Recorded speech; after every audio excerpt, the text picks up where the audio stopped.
Hey everyone, I took a little bit more time off than I had planned to. If you've been following me for a little bit, then you know that I did a few videos for National Suicide Prevention Week, and afterward I I took a few days off just to regroup, and during that time the Judge Kavanaugh stuff started to develop, and I ended up going out for breakfast with my mom, everyone's favorite, and just as you all can probably imagine, it didn't go very well, and she said something to me that really made me stop and think, and it's been making me sort of reassess where I am and my thoughts and how I feel about politics right now.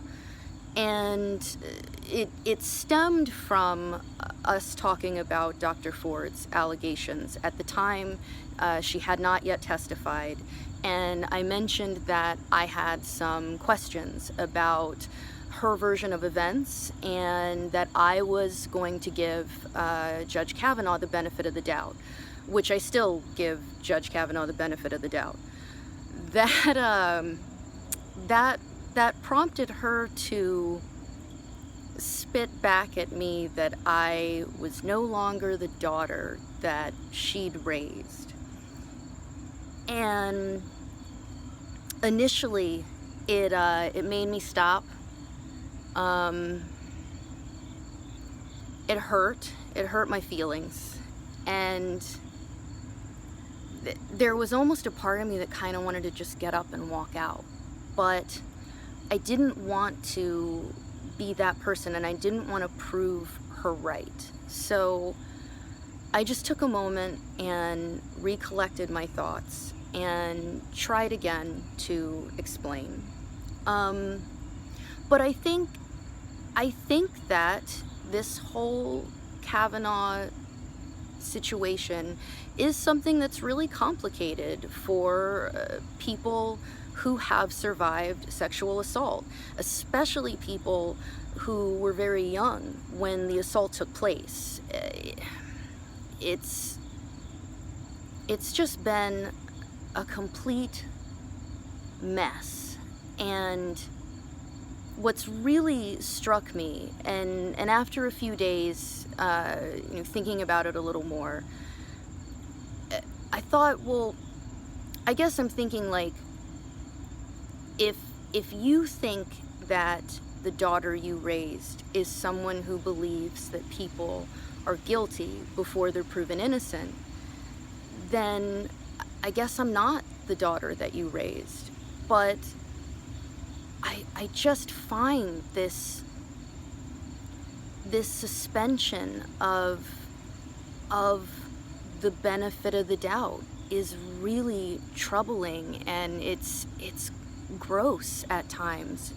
You see such blatant hypocrisy from senators like what is it, Mazie Hirono, Mazie, but that she would actually sit there and say that the men on the panel needed to sit down and shut up, and then actually had the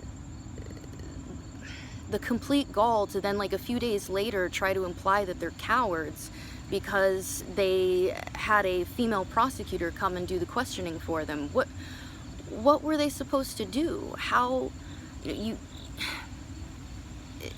there's no winning here. There's no appeasing. There's no compromise. It's just, we're going to set rules one day that the next day no longer apply. How is that a fair fight? How is that a fair argument? How is someone supposed to get a fair hearing? And, you see the argument that, this wasn't a trial, but it was a hearing, if I'm correct, and it is, yeah, I guess, a job interview, and I can't think of any job interview where my yearbook was pulled out, and I can't think of anyone who asked me about my drinking days in high school. And even that, like, the idea that someone's entire character could be called into question because they drank a lot in high school. God, I can never run for office ever, because there's no way that I would ever pass muster. It just, wow. And gosh, even that's the point too, isn't it? The point is, I've heard this before of this is just going to discourage good people from wanting to run for office or to work in the government. The idea that, every little mistake that you made in your past is going to be brought up and thrown in your face. Who wants to put themselves through that? So there's just so many glaringly obvious inconsistencies, hypocrisies, unfairnesses, is that a word? No. But man, I was hoping that I wasn't going to have to say anything and I wasn't going to mention anything, because I do think this is a complicated issue, and I know a lot of my friends are really, really supportive of Dr. Ford, and I just don't believe it. I feel for her, but I don't believe that she's proven that it was him. And I feel so badly for this guy and his family. If I think about all the questionable, dumb, stupid drug and alcohol fueled moments from my high school life and the years afterward,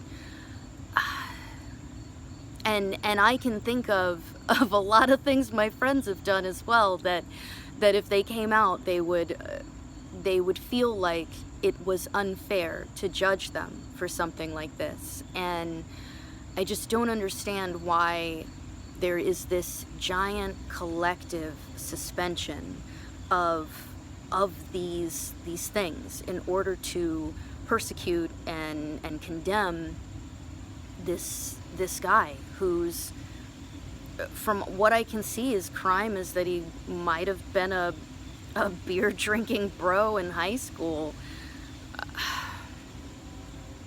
I don't know, guys. I don't know. The only thing that I can say, and I've seen it on Twitter, I've seen it on the Facebook group, the Walk Away group, but this whole thing is changing minds, and it is turning people away from these kinds of tactics that they're seeing coming from the Democrats. So that's sort of what I'm trying to hold on to, and that's the positive that I'm going to end with, is that if this madness can do anything, if it can serve any kind of a purpose, it's that there are people out there who were on the fence that are now getting off that fence and coming over to the other side. And it doesn't need to be the right side. It doesn't need to be a label that you need to put on yourself. It's really about seeing just blatant hypocrisy and injustice for what it is, and saying, you know what, I don't want to support that anymore. So we need to support everyone right now that feels that way and is thinking that way and is starting to express those kinds of thoughts. So, if you have a friend who is expressing some agreement, if you see someone online that looks like they're open to actually discussing things, then this whole circus can serve a purpose, and I hope very much that it does.